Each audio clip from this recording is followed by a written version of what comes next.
Ma copine m'a envoyé un texto, j'ai besoin d'espace. Ne me contacte pas. J'ai répondu, d'accord. Puis, j'ai discrètement annulé son cadeau d'anniversaire et changé les serrures. Des semaines plus tard, elle a appelé, disant qu'elle était prête à reprendre les choses. À ce moment-là, il n'y avait plus rien à reprendre. Je m'appelle Adrien. J'ai 31 ans et je travaille dans la gestion des opérations pour une entreprise de logistique. Je vis dans une ville de taille moyenne en province, dans la région lyonnaise. Je suis une routine stable, je vais au travail tôt, je fais de la musculation après, et je passe la plupart de mes soirées à la maison sauf s'il y a une raison de ne pas le faire. Ma vie est structurée et prévisible par choix. Ma copine, Julie, a 29 ans. Nous étions ensemble depuis un peu plus de 3 ans. Nous ne vivions pas ensemble, mais elle restait chez moi la plupart des nuits et y avait un tiroir et une clé. Nous partagions les vacances, les groupes d'amis et les projets à long terme, du moins en théorie. Je publie ceci ici parce que je veux un point de vue extérieur avant que quiconque ne m'accuse de réécrire l'histoire.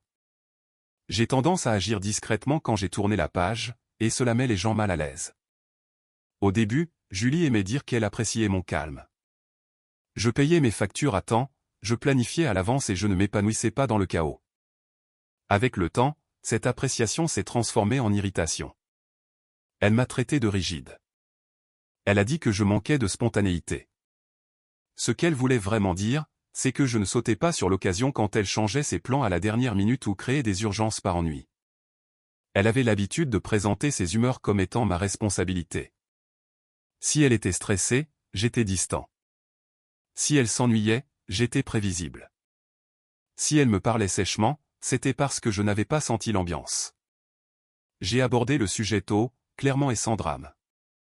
Je lui ai dit que l'espace et l'indépendance ne me dérangeaient pas, mais que le manque de respect déguisé en honnêteté, si. Elle reculait juste assez pour remettre les choses à zéro, puis revenait lentement au même comportement. Son anniversaire approchait, ce qui est important car elle traite les anniversaires comme des évaluations de performance. Elle s'attend à une production. J'avais déjà prévu quelque chose de très coûteux et de personnel, réservé des semaines à l'avance, et coordonné des jours de congé. Elle ne savait rien de tout cela. Environ 10 jours avant son anniversaire, un mardi après-midi, alors que j'étais en réunion, mon téléphone a vibré. C'était un long message de sa part expliquant qu'elle avait besoin d'espace pour réfléchir et que je ne devais pas la contacter. Elle a présenté cela comme un soin de soi, a dit qu'elle se sentait dépassée par les attentes et qu'elle avait besoin de silence pour se réinitialiser. Je l'ai lu 2 fois, puis j'ai répondu une seule fois, brièvement et sans émotion. J'ai dit « d'accord ». C'est à ce moment que tout a basculé, non pas parce que j'étais en colère, mais parce que je l'ai finalement prise au mot. Quand j'ai dit d'accord, je le pensais littéralement. Pas de question de suivi, pas de nouvelles, pas de pêche à la rassurance. Elle a demandé de l'espace et du silence, alors je lui ai donné exactement cela. La première chose que j'ai faite a été de m'asseoir avec ça pendant 1 heure et de m'assurer que je ne réagissais pas de manière émotionnelle. J'ai relu son message et j'ai prêté attention à la formulation. Elle n'a pas dit « temporaire ». Elle n'a pas donné de calendrier. Elle n'a pas dit qu'elle m'aimait. Elle a dit « ne me contacte pas ». Ce n'est pas une pause. Ce n'est pas un simple temps mort. C'est un retrait. Alors, je me suis adapté en conséquence. J'ai annulé la réservation pour l'anniversaire le jour même. La compte, s'élevant à plusieurs centaines d'euros, était perdue. Je ne l'ai pas fait par dépit. Je l'ai fait parce que planifier une célébration pour quelqu'un qui ne veut pas de contact est irrationnel. J'ai aussi retourné le cadeau. Il était personnalisé, cher et très spécifique à elle. Le garder n'aurait eu aucun sens. Ensuite, j'ai réglé la logistique. Elle avait une clé de chez moi. Elle allait et venait à sa guise. J'ai changé les serrures ce vendredi-là. Encore une fois, rien de dramatique. Si quelqu'un demande de la distance, l'accès physique en fait partie. J'ai mis en boîte les quelques affaires qu'elle gardait dans mon appartement, j'ai tout étiqueté et empilé proprement dans la chambre d'amis. Puis j'ai continué ma routine. C'est la partie avec laquelle les gens semblent avoir du mal quand je l'explique. Je ne suis pas resté assis à attendre. Je n'ai pas compté les jours. Je n'ai pas testé la limite qu'elle avait fixée. J'ai supposé qu'elle pensait ce qu'elle disait. Environ une semaine plus tard, des amis communs ont commencé à agir étrangement. On me demandait vaguement comment j'allais. L'un d'eux a laissé entendre que Julie était surprise que je ne l'ai pas poursuivi ou que je n'ai pas essayé de discuter. Cela a confirmé quelque chose que je soupçonnais depuis longtemps. La demande des « espaces » n'était pas une question d'espace. C'était un moyen de pression. Elle s'attendait à ce que la distance me fasse peur. Elle s'attendait à ce que le silence me fasse paniquer. Elle s'attendait à une réconciliation dramatique où elle pourrait revenir selon ses propres termes, rassurée de son importance. Au lieu de cela, elle a obtenu une obéissance silencieuse. 2 semaines se sont écoulées sans contact. Puis 3. Son anniversaire est arrivé et passé. Je n'ai rien fait. Pas de texto, pas de cadeau, pas de publication sur les réseaux sociaux, rien. C'est là que le ton a changé. J'ai commencé à recevoir des messages indirects, un « j'aime » sur une vieille photo, une réaction dans une discussion de groupe. De petits signaux conçus pour ouvrir la porte sans vraiment reconnaître ce qu'elle avait demandé. J'ai tout ignoré. À la 4e semaine, elle a appelé. Je n'ai pas répondu. Le message vocal qu'elle a laissé disait qu'elle était prête à parler maintenant et demandait pourquoi j'étais distant. C'est la première fois que j'ai ri, non pas parce que c'était drôle, mais parce que c'était révélateur. J'ai écouté le message vocal une fois et je l'ai supprimé. Non pas parce que j'essayais d'être cruel, mais parce que le message rendait quelque chose de très clair, elle n'appelait pas pour respecter sa propre limite. Elle appelait pour voir si elle pouvait l'annuler à sa guise. Quelques heures plus tard, elle a envoyé un texto. Elle a dit qu'elle ne comprenait pas pourquoi j'étais froid et que l'espace n'avait jamais été censé être permanent. Elle a dit qu'elle avait eu besoin de temps pour se vider la tête et s'attendait à ce que je la soutienne au lieu d'être distant. C'était la première fois qu'elle réécrivait l'histoire à voix haute. J'ai répondu calmement et directement. Je lui ai dit que j'avais respecté exactement ce qu'elle avait demandé. J'ai dit que je ne l'avais pas contactée parce qu'elle m'avait dit de ne pas le faire. Je lui ai aussi dit que pendant ce temps, j'avais pris des décisions en partant du principe que la relation était en pause indéfiniment. Elle a répondu presque immédiatement, et son ton a changé. Soudain, elle était contrariée. Elle a dit que j'étais dramatique. Elle a dit que les couples normaux prennent de la distance sans tout faire exploser. Elle a dit que changer les serrures était extrême. J'ai expliqué que l'espace inclut l'accès. J'ai expliqué que planifier des anniversaires et garder des clés ne correspond pas au silence demandé. Je suis resté factuel et bref. Elle a demandé quand elle pourrait passer pour qu'on puisse parler en personne. J'ai dit qu'il n'y avait rien à discuter en personne qui ne puisse être dit clairement par écrit. Cela l'a mise en colère. Elle m'a accusé de la punir. Elle a dit que j'essayais de lui donner une leçon. Elle a dit que j'agissais de manière contrôlante en décidant des choses unilatéralement. C'est là que je pense que le contexte est important. Pendant 3 ans, j'avais communiqué mes préoccupations tôt et directement. Je ne boudais pas. Je ne retirais pas mon affection comme moyen de pression. J'abordais les schémas dès qu'ils apparaissaient.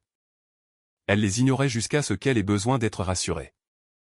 Maintenant que j'étais calme et définitif, elle appelait ça du contrôle. Je lui ai dit que je ne la punissais pas, je réagissais. Je lui ai dit que demander de l'espace sans calendrier est un risque et qu'elle avait choisi de le prendre. Je lui ai aussi dit que j'avais déjà tourné la page mentalement et pratiquement. Elle est restée silencieuse pendant presque une journée entière. Le message suivant était plus doux. Elle a dit que je lui manquais. Elle a dit qu'elle se sentait prête à reprendre les choses et à demander si nous pouvions simplement repartir à zéro et avancer. C'est le moment où elle s'attendait à un soulagement. Au lieu de cela, je n'ai rien ressenti car, pendant les semaines de silence, j'avais déjà fait le deuil de la relation. Elle pensait qu'elle mettait en pause. Quand elle a dit qu'elle était prête à reprendre les choses, j'ai réalisé que nous ne parlions plus de la même relation. Pour elle, rien de réel ne s'était encore produit. Dans son esprit, le silence était un entracte dramatique, un test, un bouton de réinitialisation. Pour moi, c'était une conclusion. Je lui ai dit que pendant le temps où elle demandait de l'espace, j'ai fait le bilan de la relation sans le bruit constant. Pas de texto quotidien, pas de gestion d'humeur, pas à deviner quelle version d'elle j'allais avoir ce jour-là, juste le calme et la distance. Et dans ce calme, les choses sont devenues évidentes. Je lui ai dit que la relation ne fonctionnait que lorsque je compensais activement, planifiais, initier, arranger les choses, absorber la frustration. Quand elle s'est retirée, rien ne tenait plus tout seul. Elle n'a pas aimé cette façon de voir les choses. Elle a dit que j'exagérais. Elle a dit que je me comportais comme une victime. Elle m'a rappelé tous les bons moments, les voyages, les blagues entre nous, les projets d'avenir dont nous parlions. Elle a dit que tout le monde a parfois besoin d'être rassuré et que les relations ne sont pas transactionnelles. J'étais d'accord avec elle sur un point. Les relations ne sont pas transactionnelles. C'est exactement pourquoi j'ai cessé de participer à une relation qui ne fonctionnait que lorsque je faisais plus que ma part. Elle a demandé si j'avais rencontré quelqu'un d'autre. J'ai dit non. Cette réponse l'a plus déroutée que si j'avais dit oui. Elle continuait de chercher une raison dramatique qui justifierait mon manque d'empressement. Il n'y en avait aucune. Elle a demandé si nous pouvions essayer une thérapie de couple. J'ai dit que je n'étais pas intéressé à réparer quelque chose dont je ne voulais plus faire partie. Elle a demandé si nous pouvions simplement nous voir pour tourner la page. J'ai dit que l'on tourne la page lorsque le comportement rencontre les conséquences, pas lorsque quelqu'un se sent prêt à parler à nouveau. Ce message a mis fin à la conversation pendant quelques jours. Puis elle s'est présentée à mon immeuble à l'improviste. La sécurité a appelé pour me demander si j'attendais quelqu'un. J'ai dit non. Elle a envoyé un texto depuis le hall, disant qu'elle voulait juste 5 minutes et que c'était ridicule. Elle a dit que j'étais têtu et froid et qu'elle ne me reconnaissait plus. J'ai répondu que c'était la version de moi qui écoute attentivement la première fois que quelqu'un me dit ce qu'il veut. Elle est partie. Après cela, le ton a de nouveau changé. Les messages sont devenus vifs. Les accusations ont remplacé la confusion. Elle a dit à des amis communs que je l'avais prise au dépourvu, que j'avais surréagi, que je l'avais punie pour avoir eu besoin d'espace. Je n'ai pas corrigé sa version des faits car quiconque me connaissait assez bien comprenait déjà pourquoi j'avais fait exactement ce que j'avais fait. Après qu'elle se soit présentée à l'improviste, j'ai réalisé quelque chose d'important. Le silence sans finalité laisse encore place à l'intrusion. Je n'aime pas devoir réaffirmer les mêmes limites. Si je dois expliquer la même limite 2 fois, cela signifie que la limite n'est pas respectée. J'ai donc décidé de boucler la boucle correctement. Ce soir-là, j'ai envoyé un dernier message. Il n'était pas émotionnel et il n'était pas long. Je lui ai dit que la relation était terminée, que je n'étais pas ouvert à la reprendre maintenant ou plus tard, et que tout contact ultérieur n'était pas le bienvenu. Je lui ai souhaité bonne chance et lui ai dit que j'espérais qu'elle trouverait ce qu'elle cherchait. Elle a répondu immédiatement, bien sûr. Elle a dit que bloquer était immature. Elle a dit que les adultes discutent des choses. Elle a dit que j'évitais mes responsabilités. Elle a dit que j'avais peur de mes sentiments. Elle a dit que je lui devais une conversation après tout ce que nous avions partagé. Ce message a confirmé ma décision. J'ai bloqué son numéro.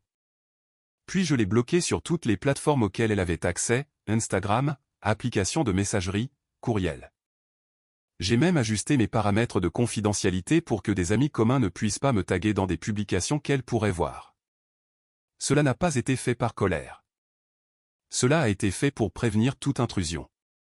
Les gens aiment soutenir que bloquer est extrême. Je ne suis pas d'accord. Bloquer est ce que vous faites lorsque quelqu'un essaie à plusieurs reprises de renégocier une limite que vous avez déjà clairement établie. Ce n'est pas une punition. C'est de la préservation. Les retombées étaient prévisibles. En moins d'un jour, j'ai eu des nouvelles de 2 amis qui demandaient ce qui s'était passé et pourquoi Julie était contrariée. Je leur ai dit la vérité en une phrase. Elle a demandé de l'espace et m'a dit de ne pas la contacter. J'ai respecté cela et j'ai tourné la page. Quand elle est revenue, il n'y avait plus rien vers quoi revenir. Certains ont compris immédiatement. D'autres étaient mal à l'aise parce que cela ne correspondait pas à l'histoire qu'ils préféraient, où les ruptures sont bruyantes, désordonnées et mutuelles. Quelques jours plus tard, elle a essayé de me contacter via le téléphone d'un ami. Je n'ai pas répondu. Puis par courriel bloqué. Puis via un collègue qu'elle avait rencontré une fois à une soirée. J'ai mis fin à cela poliment et fermement. Chaque tentative rendait le résultat plus permanent. J'ai remarqué quelque chose d'intéressant pendant cette période. Ma vie ne s'est pas effondrée. Ma routine est restée intacte. Mon niveau de stress a chuté. Les soirées étaient calmes d'une manière qu'elles n'avaient pas été depuis des années. c'est généralement ainsi que l'on sait que l'on a pris la bonne décision. Au moment où elle a cessé d'essayer, j'étais déjà suffisamment détaché pour que cela ressemble au problème de quelqu'un d'autre. Environ une semaine après l'avoir bloqué partout, les retombées secondaires ont commencé. C'est la partie dont personne ne parle. Lorsque quelqu'un perd l'accès direct à vous, il cherche un accès indirect. Les histoires sont ajustées, les détails sont floutés. Soudain, les gens sont confus et posent des questions que vous n'avez pas sollicitées. Un ami m'a demandé pourquoi j'avais changé les serrures si vite, comme si c'était l'élément principal. Un autre a demandé si j'avais secrètement prévu de rompre de toute façon. Un autre a même demandé si j'avais vu quelqu'un d'autre pendant le silence. J'ai répondu à chaque question une fois, calmement et avec les mêmes faits. Elle a demandé de l'espace. Elle m'a dit de ne pas la contacter. J'ai respecté cela. J'ai pris des décisions basées sur ce qu'elle a dit, pas sur ce qu'elle aurait souhaité vouloir dire plus tard. Certaines personnes ont hoché la tête et sont passées à autre chose. D'autres semblaient troublées, non pas parce qu'elles n'étaient pas d'accord, mais parce que cela les forçait à affronter quelque chose de dérangeant, que les mots ont des conséquences, même lorsqu'ils sont prononcés avec désinvolture. Ce qui a vraiment circulé, cependant, c'est l'histoire de l'anniversaire. Apparemment, Julie avait dit aux gens qu'elle supposait que je ferais quand même quelque chose. Elle a dit qu'elle pensait que je la surprendrais malgré le silence, que je prendrais l'initiative et prouverais que je tenais à elle. Quand rien ne s'est passé, elle s'est sentie gênée d'expliquer pourquoi. Cette partie comptait plus pour elle que la relation. Cela a recadré beaucoup de choses pour moi. J'ai réalisé qu'elle ne me manquait pas. La version de moi qui anticipait ses besoins sans qu'on le lui demande lui manquait. La version qui absorbait l'inconfort pour qu'elle n'ait pas à le ressentir. Lorsque cette version ne s'est pas manifestée sur commande, elle s'est sentie rejetée. Il y a eu quelques tentatives pour provoquer une réaction, des publications passives-agressives, des citations sur l'indisponibilité émotionnelle, des références vagues au fait d'être abandonné. Des amis communs les mentionnaient avec désinvolture, attendant de voir si je réagissais. Je ne l'ai pas fait. Je n'essayais pas d'être stoïque. Je n'avais simplement aucun intérêt à réintégrer une dynamique où la clarté n'existait que d'un côté. À cette époque, j'ai trouvé la boîte avec ses affaires qui étaient encore dans la chambre d'amis. J'ai réalisé que je n'y avais pas pensé depuis des jours. C'était un autre point de données. J'ai déposé la boîte chez un ami commun qui a accepté de la lui transmettre. Pas de mots, pas de messages, juste la logistique gérée proprement. Cela a semblé être le moment où elle a finalement compris. Parce qu'après cela, il n'y a plus eu de tentative. Le silence est revenu, mais cette fois, il était mutuel. Environ 3 semaines après que tout soit devenu silencieux, j'ai reçu un appel d'un numéro inconnu alors que j'étais au travail. Je n'y ai pas répondu. Je ne réponds jamais aux numéros inconnus à moins d'en attendre un. Ils ont laissé un message vocal. C'était Julie. Elle semblait plus calme qu'auparavant, ce que j'ai immédiatement reconnu comme une stratégie. Elle a dit qu'elle appelait depuis le téléphone d'un ami parce qu'elle savait que je l'avais bloqué. Elle a dit qu'elle respectait cela, mais qu'elle avait juste besoin de dire une chose. Elle a dit qu'elle avait beaucoup réfléchi et qu'elle était enfin dans un bon état d'esprit. Elle a dit qu'elle comprenait maintenant et qu'elle était prête à avancer, ensemble, d'une manière plus saine. Ensemble. Ce mot m'a frappé. Elle l'a présenté comme une conclusion à laquelle nous étions tous les deux parvenus, comme si les semaines de silence étaient un processus plutôt qu'une fin. Elle a dit que ce que nous avions lui manquait. Elle a dit qu'elle croyait que nous étions plus forts que ça. Elle m'a demandé de la rappeler pour que nous puissions parler comme des adultes. J'ai supprimé le message vocal. Non pas parce que j'étais en colère, non pas parce que j'étais tenté, mais parce qu'à ce moment-là, c'était comme recevoir des nouvelles d'un ancien collègue à propos d'un poste que j'avais quitté il y a des mois. Voix familière, contexte dépassé. Plus tard dans la journée, un ami commun a mentionné que Julie avait dit aux gens qu'elle se sentait prise au dépourvu et abandonnée. Qu'elle n'aurait jamais pensé que je partirais vraiment. Qu'elle croyait que demander de l'espace était sans danger parce que j'étais toujours resté auparavant. C'était la chose la plus honnête qu'elle ait dite de tout ce temps. Elle ne s'attendait pas à des conséquences. Elle s'attendait à de l'élasticité. J'ai alors réalisé que la relation fonctionnait sur une règle tacite, je céderai toujours. Elle pourrait toujours se retirer. Au moment où j'ai cessé de jouer mon rôle, la structure s'est effondrée. Il ne restait plus rien de dramatique à analyser. Aucune envie de répondre. Aucune curiosité sur ce qu'elle dirait ensuite.